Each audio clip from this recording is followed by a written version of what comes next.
Hello hair sisters. I wanted to go over the halo wire feature for UniWigs. I think it is such a good addition to the toppers, especially for those who, like me, are very, very thin at the temples.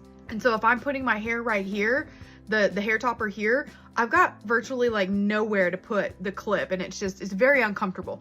So with the halo wire, you don't even need to use those front two clips. You can use the back two and the halo wire, and it feels great and secure. You can even tape the front down and for that added security without using those front two clips. It's just so great. I think it's such a good feature to offer.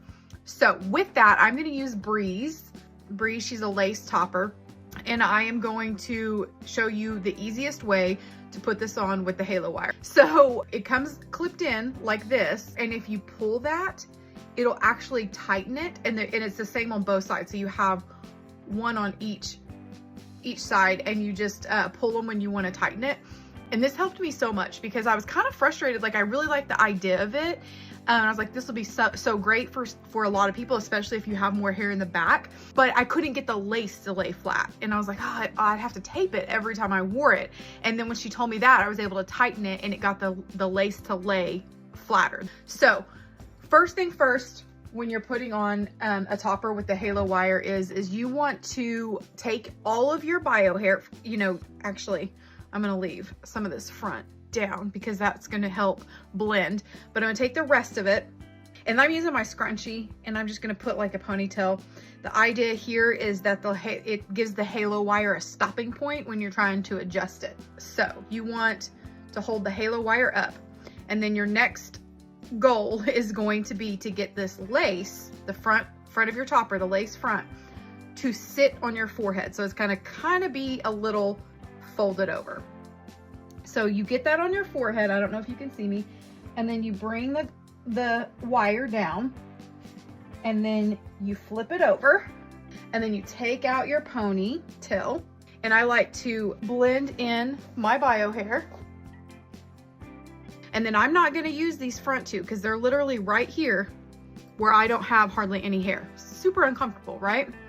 So I am going to just scoop and clip those two pressure clips in the back, and then brush it out. And then I can take my comb, but I'm just pulling my hair. That's my bio hair, as you can see, it's attached to my head, and I'm just pulling it to kind of cover up any like if the halo wire might be showing or anything like that. Blend that in. If you've got it up here, this is a lace front, so I'm not gonna really worry about that part too much, but there. And then you've got it all blended in. My favorite thing about toppers will always be the fact that I can just tuck my hair behind my ears. I wear a lot of wigs when I'm out and about. I wear toppers. I go back and forth depending on my mood, especially, and depending on the weather. If it's really hot out, then I will lean more towards toppers because of the comfortability. If I'm working out, I wear toppers because I'll wear a hat with it, and it's, less bulk under my hat, all those kinds of things. But with wigs, it is so hard to tuck my hair because I have a very short crown from ear to ear. It's very short. So my ear tabs go like pretty low. So it's hard for me to tuck my ears. A lot of times I like to just wear my eyeglasses because I am blind as a bat and contacts are irritating. And I get no issues with, ear tabs being in the way. I mean, I will always love that about toppers. Okay. Yeah. Let me know what you think. Let me know if this helped you, and stay strong in your hair loss journey. It's hard, it's rough, it's always gonna be a battle. So yeah, stay strong.